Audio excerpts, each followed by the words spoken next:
spirit and change some words a little bit. So instead of Ohio, we'd like to sing Worthington. Okay? Starts with 1, 2,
short songs here for you. Love to have some fun with us here. We've got a drum cheer called Young Money.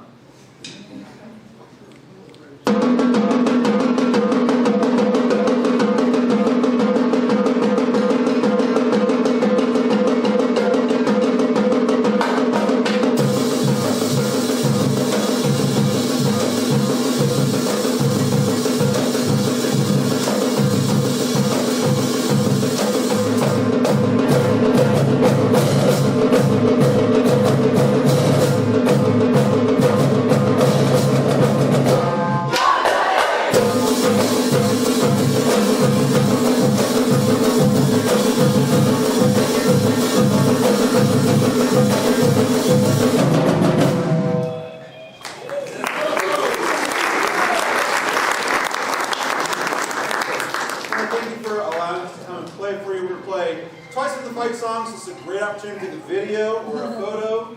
Stand up with us. It is called Stand Up and Cheer. Here we go. Twice through.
We're going to go ahead and start with the program. It's always hard to follow the marching band. So I want to thank Derek Scholes. He's been the marching band director with Thomas Worthington for many years. He does a great job with that program. So my son was in the marching band and drumline, so that to me is just, I miss that world. So I'm very glad that they are very passionate about coming. I mean, you guys like them being here. They like coming here to see you guys. So again, thank you so much for coming tonight. Again, it is a smaller group, but I kind of like it that we're just, we're all together. We've got some fun things going on tonight and some good speakers. We do have the class of 75. We have a couple people here from the class. Again, like I said, their class is having their reunion in June. So a lot of them chose to, pull back and be with their class. So I respect that. So But I would like to have the 4 people from the class of 75 come up and join me.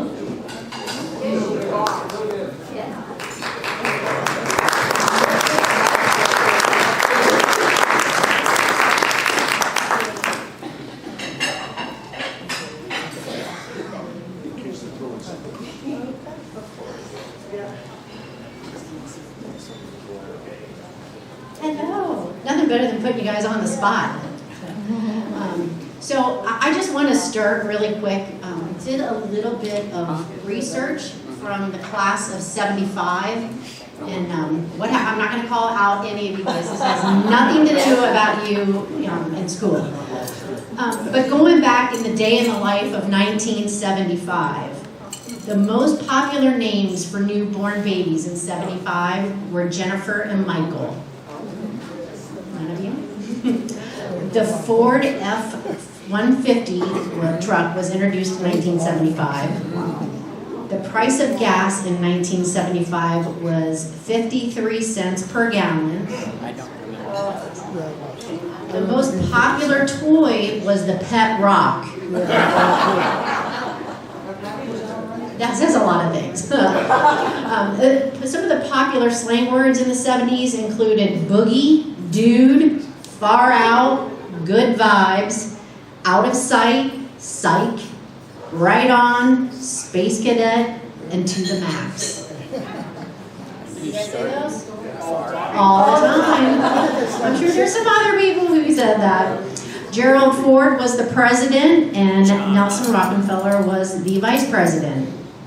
Hot movies, television, and stage performances.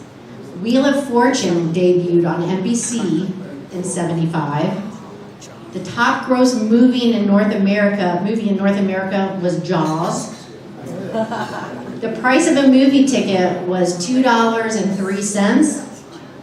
The first ever episode of Saturday Night Live premiered on October 11th, and it was originally called NBC's Saturday Night. In 1975, the following actors were born. Don't worry, I'm not going to read all the actors. Some of them, Angelina Jolie, Bradley Cooper, Dax Shepard, Drew Barrymore, Eva Longoria, Kate Winslet, and Russell Brand.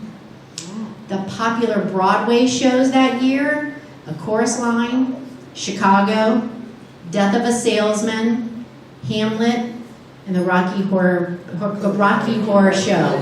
How many of you saw that at Graceland? Yes, many times.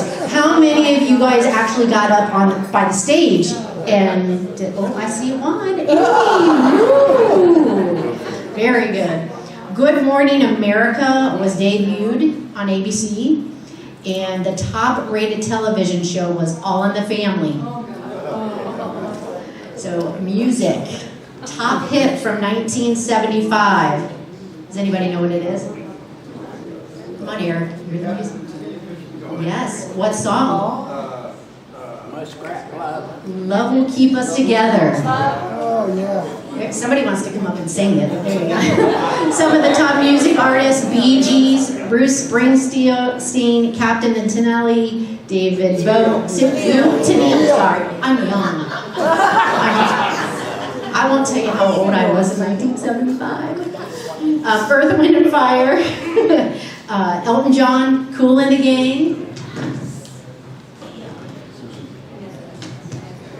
Olivia Newton-John. Stevie Wonder and the Temptations. Elton John received a star on the Hollywood Walk of Fame that year. And what did you eat in 1975? The most popular fast food chain at the time was Taco Bell. Warhead candies came from 1975. Famous Amos cookies were introduced in 75. And the average price of milk was $1.57. In the world of sports, Pittsburgh Steelers won the Super Bowl in 1975. The Cincinnati Reds won the World Series championship. And Jack Nicklaus had his 5th Masters golf tournament in 75. A lot of things happened. And you guys graduated. Over there on the table is your 1975 commencement program. So if you get a chance, go over and look at it. It's kind of fun to see. Kind of fun to see names. So you guys do get a certificate.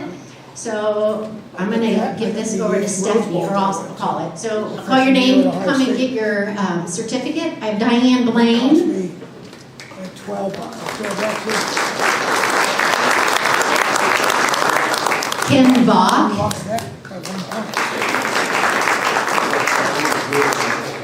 David Feldmiller. And Eric Nesda.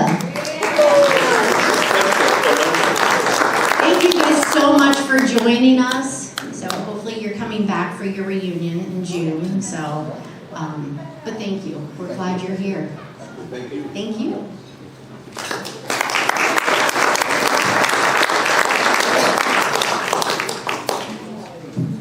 Eric, don't go too far away. Okay.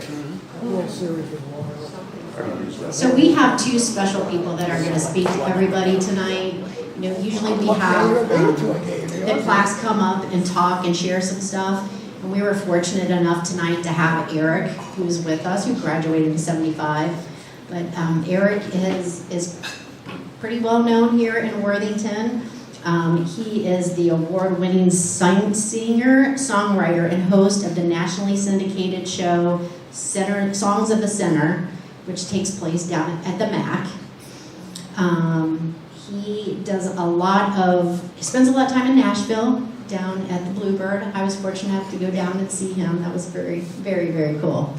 But he is an award-winning singer-songwriter whose wide range of repertoire includes inspirational anthems, love songs, country tearjerkers, and satire numbers. So Eric, would you like to come up and share?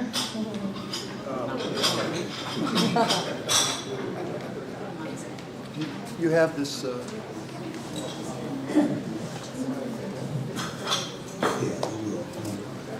Thank you, Christy.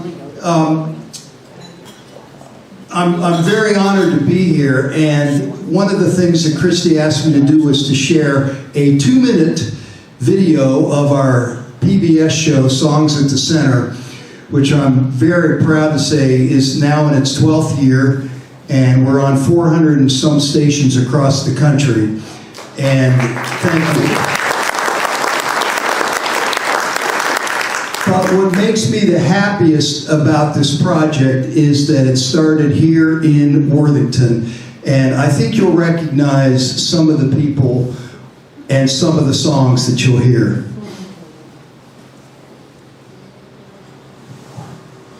This kiss, unstoppable. This kiss, and my old man, Blue Valley. Watch out, boys, gonna chew you up. Oh, here she comes. She's mad till she's gone. Feel it, I can feel it now. The love came in when the power went out. 'Cause I can't make you love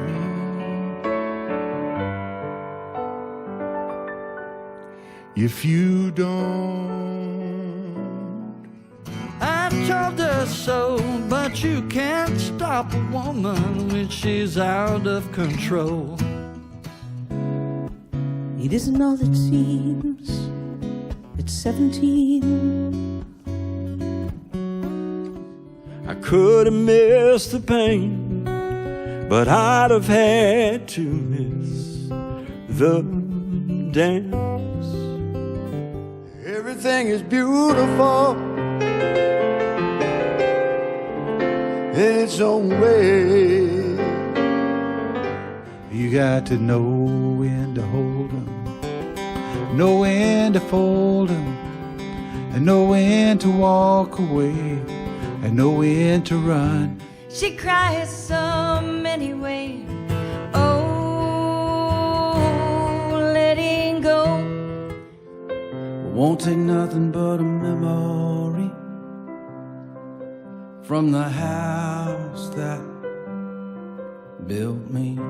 Bye-bye love, bye-bye happiness. Walking in Memphis, but do I really feel the way I feel?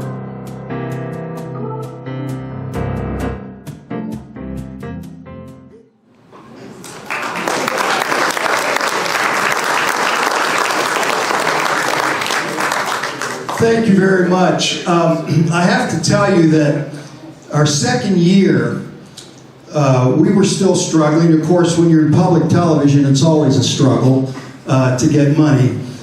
But we were struggling, and at the time, I had a part-time teaching job at Ohio Wesleyan. And my aunt had recently died, and this was 2015, and she left me her 2000 Dodge Neon. 15-year-old Dodge Neon. And my daughters were just learning how to drive then, so I gave them my good car, and I drove the Neon. And I'm driving up to Delaware, Ohio, and I'm thinking, man, nothing says success like being in your late 50s and driving to an adjunct professorship in a 15-year-old Dodge Neon. And the phone rang. And I answered it, and on the other end said a voice, is this Eric? I said, yes, it is. He says, this is John Oates. And I felt like saying, yeah, I'm Darryl Hall. What can I do for you? But he'd heard about the show, and he was our first major star to be on the show, and we are so grateful to him. There are so many stories that I have about songwriting and about some of these special people that I've met. But at the heart of it, songwriting is the music business. Without songwriters, without songs, there is no music business. And I just feel so fortunate to be able to share that with the country. I also, Christy asked me if I would read a little bit of my forthcoming book.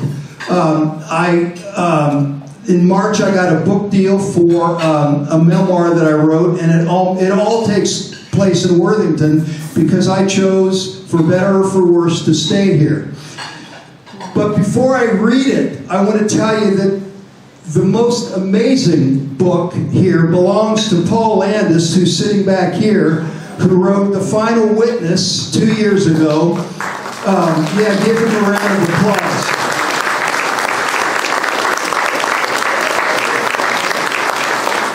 And I read the book 2 years ago. If you're not familiar with it, he was in the car behind John Kennedy the day of the assassination, and it's a very gripping story of his life and what happened. So, Paul, thank you for writing that. Thank you for being here. And there's so many people here that I know, that I love. I'm not going to mention all of them, but I want to point out Debbie Burkhart and Tom Comer.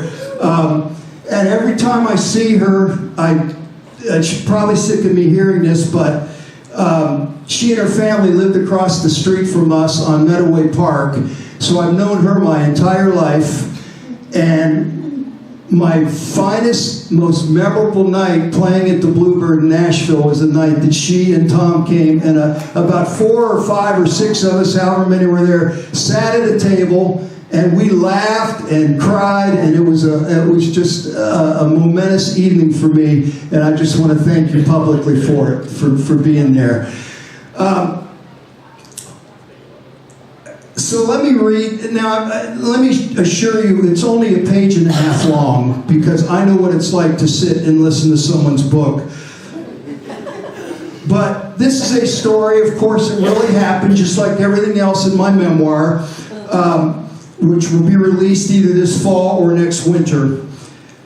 But the memoir is built around the fact that I'm a distance runner, and I still run, and my memories come back to me as I run around town.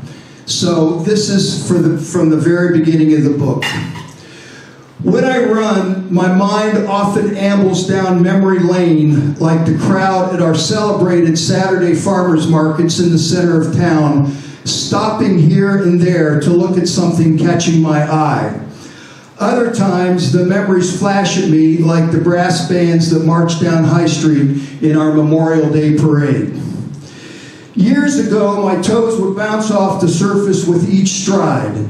Now I run on my heels. I no longer care who might be sitting at a traffic light, on a bench, or a table next to a flower box, watching this one-time galloper trudge by as if he were wearing iron Adidas. As I run past buildings and street corners I've known all my life, it's impossible not to relive events. I cross intersections both literally and psychologically for the millionth time. I recall triumphs and failures of the past, gratitude, regrets, shame, and glory. People, living and dead. Memories, bittersweet, sometimes funny. Old Worthington was dry until the mid-1990s when the city finally permitted the sale of alcohol, which revitalized, or should I say vitalized, the center of town. When the first pub, the Old Bag of Nails, opened, it was a pleasure to finally be able to walk the mile into Old Worthington with my wife Vicki and have a cold beer with a basket of the fish and chips that would soon become legendary in Central Ohio. Not long after the appearance of the Old Bag of Nails, a strip club opened 2 miles north on the edge of town, which of course aroused the displeasure of some disgruntled residents, stimulating them to wave picket signs, take photos of license plates in the parking lot, and videotape the faces of patrons as they walked in, all of which only drew more clientele to a floundering business not long for this world anyway. Meanwhile, I had been invited to a backyard cookout in celebration of a neighbor's high school graduation. I knew 3 generations of her family, including her grandmother, who was holding court with fellow female octogenarians in the screened-in porch behind the house. As I was passing through, the grandmother called out to me, "So Eric, what do you think of the new bar in town?" Just blowing through the room, I had no idea what they'd been discussing, so my mind went directly to the only new bar I could think of, the Old Bag of Nails, with the cold beer and delicious fish and chips. "Oh, I love it," I said. "It's a good thing I'm married or I'd be living there." Padded porch rockers creaked to a sudden halt. Jaws dropped. The air grew heavy with impending death, my own. By Worthington, Ohio standards, I'm a nonconformist, but not a degenerate. In a split second, that all changed, until I realized I had misunderstood the question. Oh, I said, "you mean the new gentleman's club?" Channeling a furrowed brow borrowed from the ghost of Richard Nixon, I continued, "Oh, it's terrible, just terrible for our community." Rocking chairs squeaked back into action and breathing resumed. With my reputation resuscitated among the old guard, I slipped through the sliding glass door into the kitchen, where I went straight for another hot dog and more baked beans. Thank you.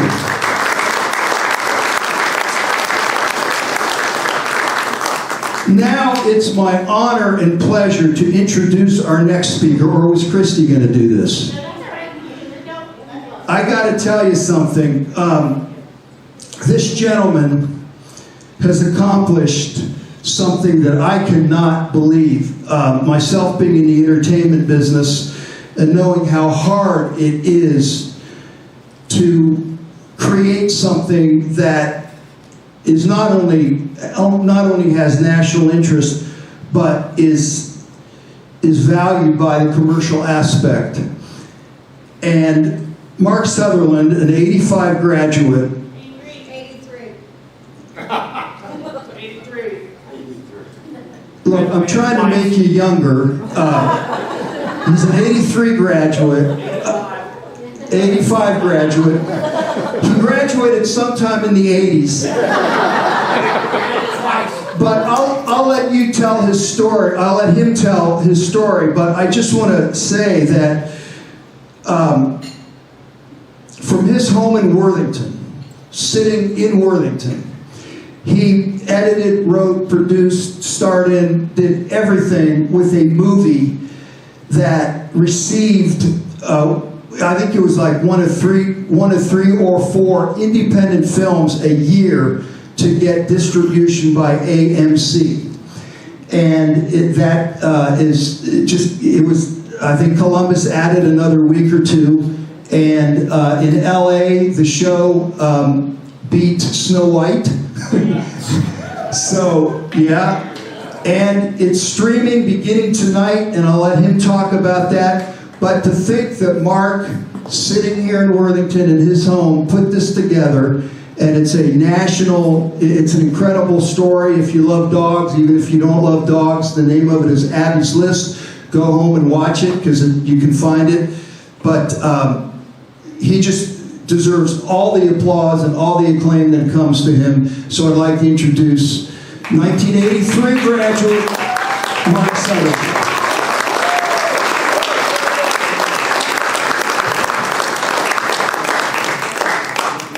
How's everybody? Good? It's a nice night. The band was good, it was loud. So as Eric said, my life has taken some wonderful turns in the last year or so. And most of that I can chalk up to coming back to Worthington. But it started in Southern California 9 years ago. And my life kind of fell apart. My business fell apart after 9 years. I had a friend commit suicide.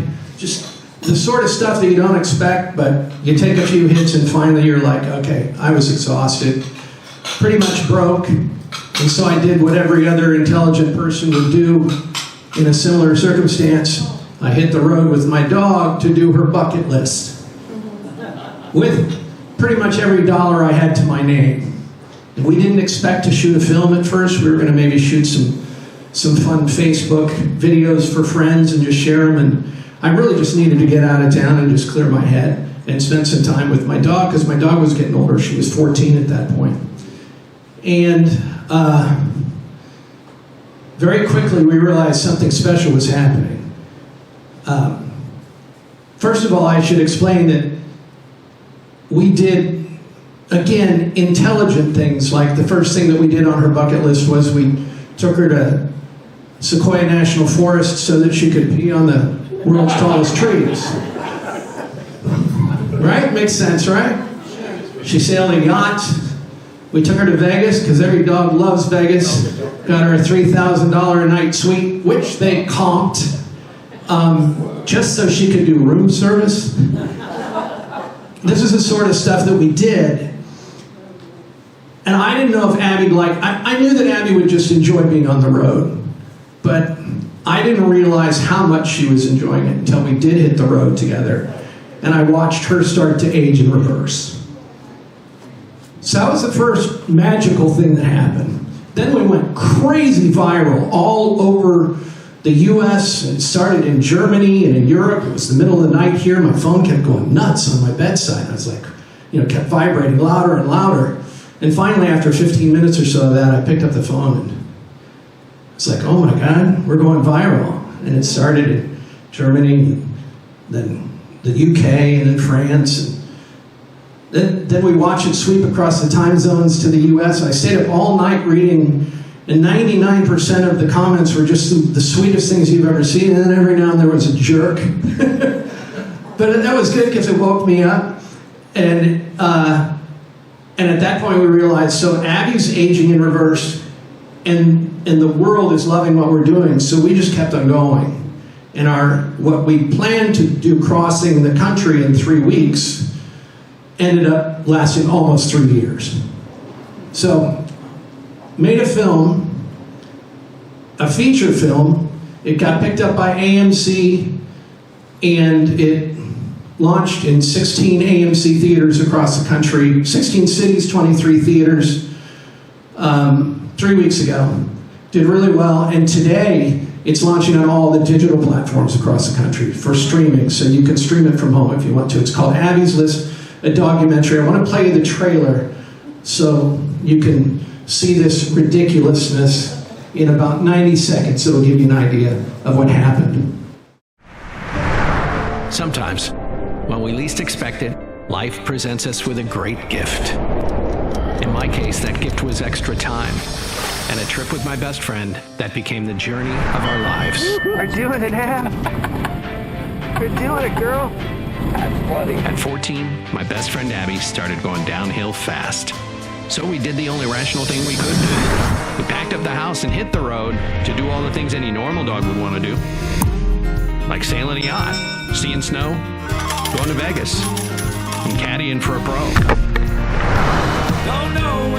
Critics are raving. That is so amazing. It's a hit. And away we go, driving north for 4 hours to Sequoia National Forest so she can stake her claim next to one of the tallest trees on the planet. She did it. Experience the absurdity of the greatest bucket list trip of all time. George, hello, Abby. This is your old pal Goofy. Nothing. There's a turtle. Look at the turtle.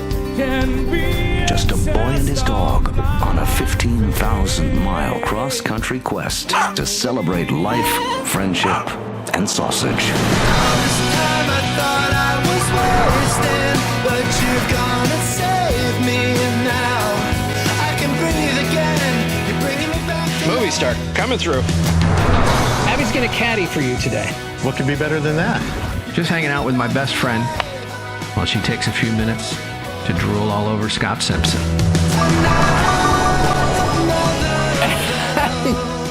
You've never done it that fast. I love you, girl. Abby's List, a documentary.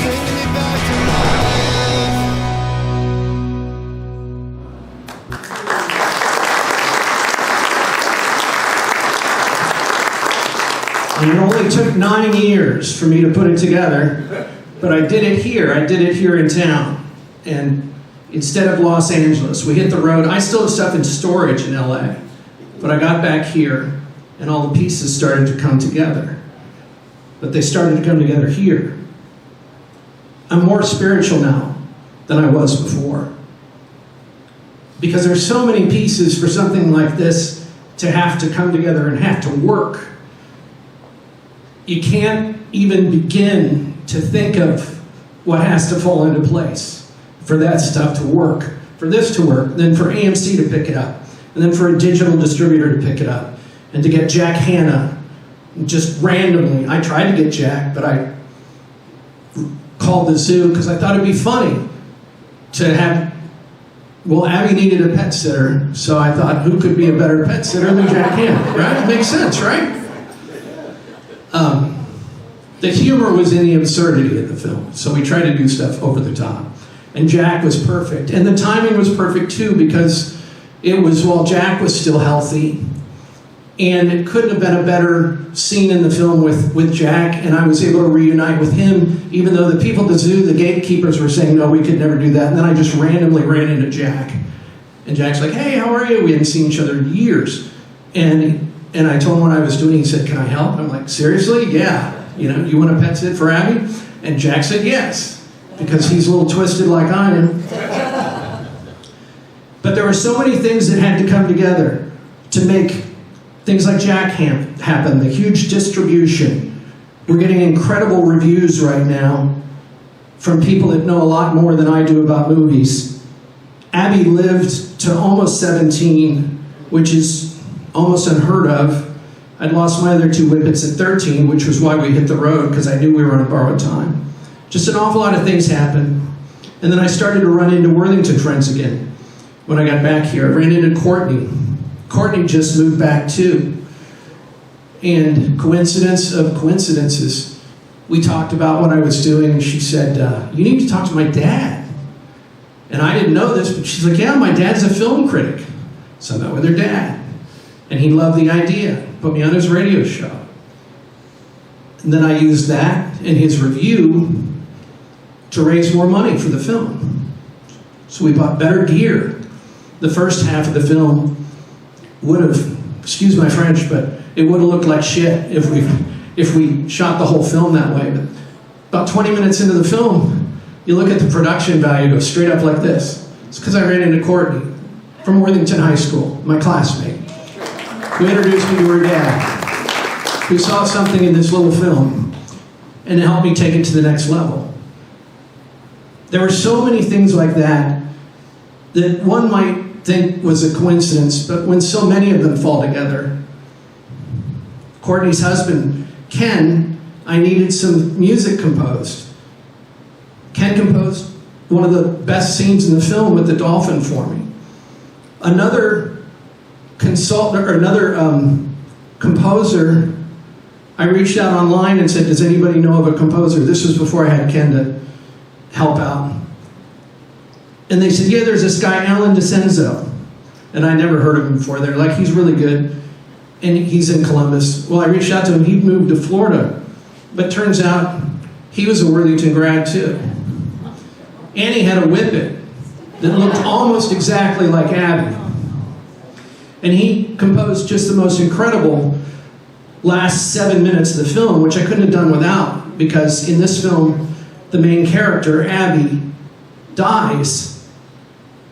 And without that music, because the music drives the emotion, I'd have to send people out of the theater feeling depressed and bummed out because they watched this movie, they fell in love with this dog, and then the dog dies.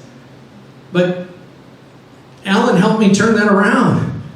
And it takes a special composer to be able to do that. And it worked, so people leave the film now feeling inspired rather than mad at me for leaving them feeling bummed out. That was because of Worthington. My brother helped out, did a ton of tech stuff and number stuff for me that I couldn't do myself, again from Worthington. Our early test audiences were all from Worthington. 300 or 400 classmates, Facebook friends. They're my marketing team, because I don't have any money. But we've gone viral time after time after time. And it's because of them. Everybody pulled together. Eric Nesda. I'd go on these walks because my life was pretty lousy. And I'd run into Eric walking his dog. And like me, he was doing a big project as an independent. And we were having similar struggles. And we talked through that stuff. I wouldn't have gotten through some of that stuff and figured out how to negotiate it without Eric. So thank you for that, Eric. Mom had dementia, so I stayed. And it kept me in Worthington. And I found my center again. It was here. I was having a hell of a lot of fun in California, but I'd lost myself. I'd lost my center, and when I found my center again, the film came out. You know, that's what we were able to put together. That and help from about 300 or 400 friends, all from Worthington. I can draw a straight line from many of the great things that happened in this film to Worthington High School and Worthington in general. I never would have realized it if I hadn't gone through this journey. But I see it now, clear as day, from the other side. And if the film sucked, I'd be up here blaming Worthington High School. But it didn't. It's good. It might be really good. All because all the pieces came together. And so it's only appropriate to share some of the credit now with the school that deserves it, and that's Worthington. So, thank you. And it's streaming. Abby's List is streaming, so if you want to watch it, I think you'll enjoy it. It's on all the main streaming platforms. I had to end with a plug. Why didn't I start with a plug? Thank you. You've got to go see it. There was a group of us that all went out and saw it. Amazing. You did a wonderful job. It's not all about Abby. It's a lot about Mark. He has done 90% of it's fun. it's fun. He did an awesome job. So thank you, Mark. Thank you, Eric, for spending some time with us. We are truly blessed to have so much talent in Worthington, and they came from Worthington High School. So I love hearing everybody's stories, and for us to be able to share it with the younger generation is awesome. So it's all about you. I also have to do a little plug for our bartender who graduated from Thomas Worthington in 2019. Thank you for all your hard work. I also hear that we have quite a few Worthington graduates or who are going to high school that work here at Brookside. So, we all just kind of stick together. Just want to take a quick moment to just take a moment of silence. And let's remember those who are no longer with us. We did, a lot of you guys know TK Seller. TK was our treasurer with our alumni board. He did pass away this past year, so it was a huge loss to us. And there are so many others that we've lost. So we are fortunate that we can all get together once a year and spend time together and share all of our memories. But let's just take a moment to think of those who are not with us tonight.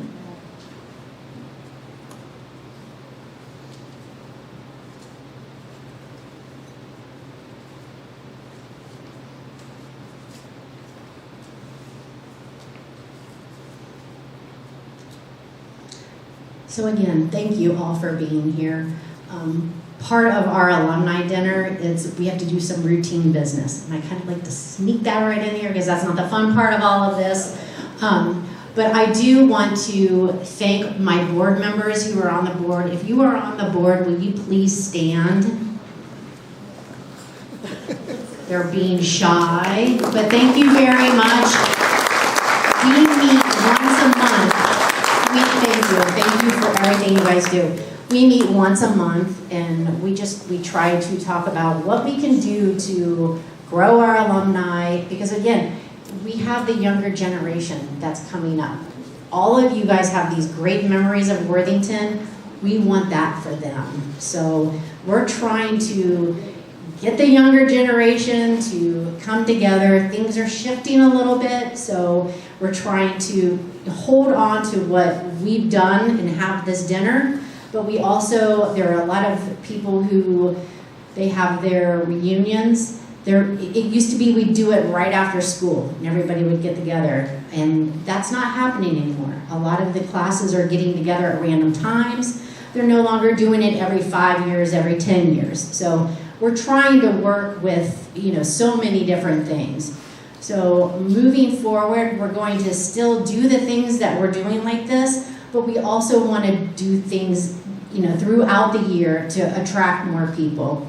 And we did recently have, it was a happy hour at the Pub Out Back, which is right behind the Bag of Nails. And it was really nice. I mean, we had young, and we just had people, there were quite a few, I wasn't gonna say old. No. But it was so fun to have such a variety of people join us, and that's what we want. So again, we want to have a mix of everybody. So, but again, thank you to my board who we do meet once a month. So again, if you guys ever have any suggestions, please reach out to me. I'm on our alumni, on our webpage, so I am always available. So I'm passionate about our alumni club. I work for the Worthington School District, so this is it. I live 2 blocks from work. I love Worthington, so I just want to bring what I have to everybody else. So, and I know you guys do want to do that too.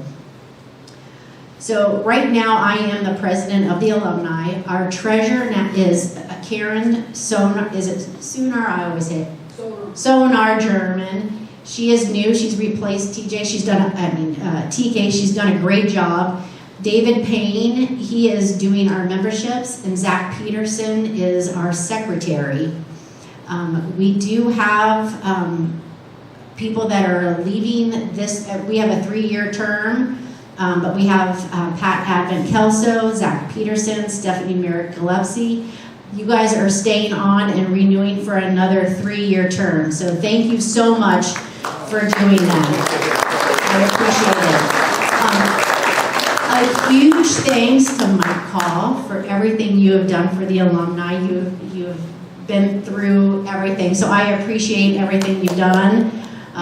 We used to have Mike as a bouncer at Villa Milano, so we've kind of said you don't have to be the bouncer anymore. So thank you very much. So all of our current board members have expressed that their willingness to stay on, and so no new nominations have been received. So at this time, do we have a motion to approve to re-elect the current board? Yes. Do we have a second? Second. Thank you. All in favor? Aye. All opposed? Thank you. Thank you so much. I appreciate it.